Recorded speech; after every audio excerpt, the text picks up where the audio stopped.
I want to ask you maybe 2 more questions to kind of set the rules for the questions. So who remembers the ZR1 reveal last summer, right? It was a spectacular day. Lots of people, right? Up until reveal day, like people didn't know split rear window, right? Like that was a big surprise. Up until reveal day, people got the horsepower wrong, right? Like way wrong. Like we overshot that. Wasn't it fun to find out those facts together on reveal day? Like clap if you like that, right? Wasn't that fun? So keep that in mind when you start pelting me with future questions and I tell you I don't know what you're talking about, right? Because I'm not going to talk about that because we're going to release information as it's the appropriate time so that we can all have fun together. All right? Okay, Gary, you're up front. You've got a question. Well, I heard about the cars exiting unknowingly, and and they said they cut through the fence. So I did a loop. I didn't see where that was located. Good. We had the fence fixed quicker than the cars were recovered. Was it on the backside? Yeah, I'm not going to talk about how they actually did what they did, but yeah, you won't see any evidence of what happened now, right? Hey, how about? Oh yeah, thank you. By the way, I was just reminded because where's Jenny at? Yeah. I want to remind you of 3 other important events coming up. For one, tomorrow at 9 a.m. for ladies only is the ladies' garage in this room, and it's bound to be spectacular. I honestly have no idea what they do in there because they don't allow any men, so I get to kick it off, and then I get kicked out. But all the feedback I've gotten is that it's a spectacular event, so if you care, join ladies' garage in here tomorrow at 9 a.m. Tomorrow at 12:30 will be the Corvette team presenting, right? They do a presentation every bash. It's not nearly as good as this one, but come anyway. And then we have a very special thing actually happening this bash that is a unique one-off. We have a founding member of the museum who is a heart transplant recipient that will be getting married to the love of his life in the Sky Dome at 11 a.m. Saturday morning. And he was bold enough to ask if I would officiate the ceremony, which I will do in this one case because it is such a special case for Alon and Anya and the fact that he's a heart transplant recipient, because we're also calling attention to organ donation and trying to remind people to sign up to be organ donors because it's so important to save lives, right? So that happens at 11 a.m. Saturday morning, if you care to join that in the Sky Room. Should be quite the time. All right, so those will just hang out up on the screen behind me here, and now we'll go to the questions. Go ahead. You were talking about the manufacture of the motor, the assembly process. Yeah. How long does that take from the time the person starts to the time they complete? Each builder does 2 a day. Thank you. Yep, so about half their day they do one engine, the other half of the day they do the next engine. Yep. So who's running with the next question up here? Oh, and one right there. Yeah. We're getting it. Up. Wait for the Ray, do you think by next year's bash, the plant tours will be back again? We are really looking forward to bringing plant tours back, but we're not talking about when yet.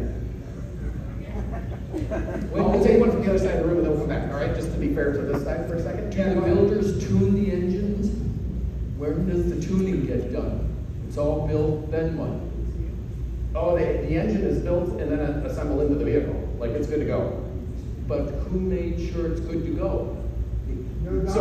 So what we have, and you actually saw in the video, is the primary thing we use to confirm quality is called cold test. Towards the end of the video, you may have seen the engine slide into a cell hooked up to all sorts of sensors, and we actually spin the engine instead of the engine spinning something, and we take more measurements than you can imagine. We do even more math on those measurements than you can ever imagine. We do more statistics on those measurements of all of that to make sure the engine is built exactly the way that we want to, right? So actually, it doesn't need to be started to confirm the quality. And that cold test process, that process is actually true for every engine GM makes. Like previously in my career, I worked at a plant that we called the Romulus engine plant, right? At that moment, we were making 1.6 million engines a year from that one plant. And by the way, we were doing like the Gen 3 for the Corvette, as well as Camaro and Firebird pickup trucks at that time, as well as some V6 engines. And we didn't start any of them before we sent them off to the vehicle plants. We would cold test them all. We knew they were good. They'd get assembled into a vehicle, and when they got to final line, they would spark right up and run. right? Because that's how good our engineering is, and that's how good our manufacturing process is, and that's how good our builders are. For Corvette, we also do a hot test as well, but the primary gate for quality is that cold test.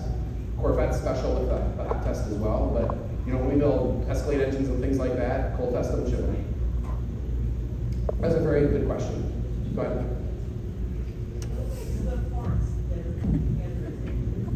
So we have many suppliers that supply us parts that go in. The question was, who makes the parts that build an engine? We have many suppliers. Some are affiliated suppliers where we can get some parts from other engine plants, other plants, I should say. Then we have many suppliers, and we have suppliers, you know, Corvette's largely a US made car, but we have international suppliers as well, right? So there'd be too many suppliers for me to even tell you at the moment.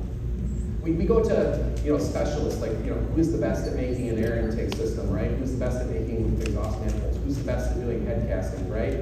We choose all those critical suppliers for what they do best, and then we make it into the final engine. All right, there's more questions over here, I think. I came in late, I'm sorry. Could you repeat the new color announcements? They're very funny, because I didn't make any new color announcements. I don't know what you're talking about. Yeah, maze. Yeah, where's marketing? Maze.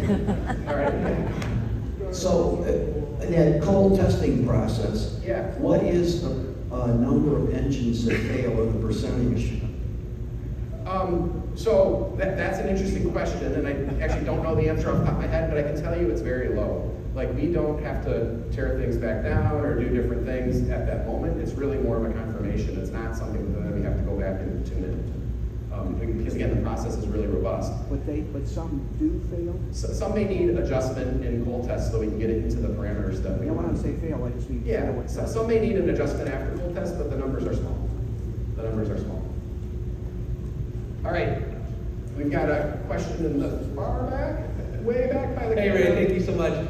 You talked a little bit about the reconfiguring of the assembly line. Can you describe what was done that caused reconfiguration, as well as what's the current line rate, or what your expected line rate is going to be? Do you know what we always do at Corvette, and it doesn't matter if you're talking about the assembly plant, if you're talking about one of the sub-assembly lines, if you're talking about the plant in a whole, is we're always trying to make improvement. Every day we're making improvement. That's what it takes to deliver a car that after 8 generations can be as amazing as the ZR1, right? Every day we have to make improvements. Sometimes we're making big improvements, sometimes we're making small improvements, but every day we're pushing that needle forward. So what we've been doing recently is streamlining the factory to make those improvements, right? To drive a better car for you. What we've also been doing is we've been making sure that our factory runs at a good rate for what you guys buy it as well. And I don't talk about volumes or line rates, so I'm not gonna answer that second part of your question, but everything that we're after and all the moments that we've taken have really been about streamlining and driving continuous improvement. That's what we're after when we do it. That is our mindset. And I believe that you've seen evidence of that in the video. Like, think about how well our folks are trained, right? Like, think about those early test cars and how smooth you saw those ZR1s go together, right? That's not staged for the camera, right? We have to run the line, we run the line. That's how those cars went together. We just filmed them. And by we, I mean Rachel Bagshaw and her colleague from Michigan, Sarah Foss, right? Because we've invested in the training, we've invested in that continuous improvement in our tooling and processes to be able to deliver a car that smoothly, even in the test vehicle phase. All right, we've got time for just 2 more questions. Here's one right here, maybe.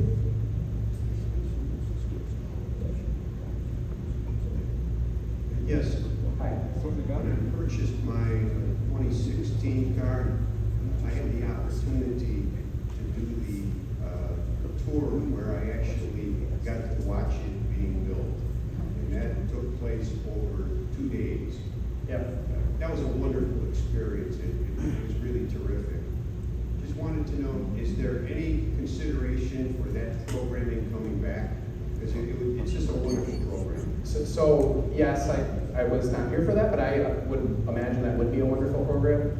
We do hope that tours come back. We do not have on our radar right now a program like you're talking about, because it's especially difficult running a 2-shift plant, because the timing can end up very awkward, right? That's one of many reasons why we're not looking at that at the moment.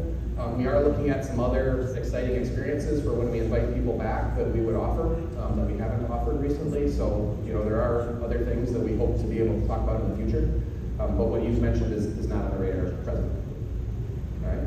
All right, one more question. Come over here. Here's the mic so everybody can hear you.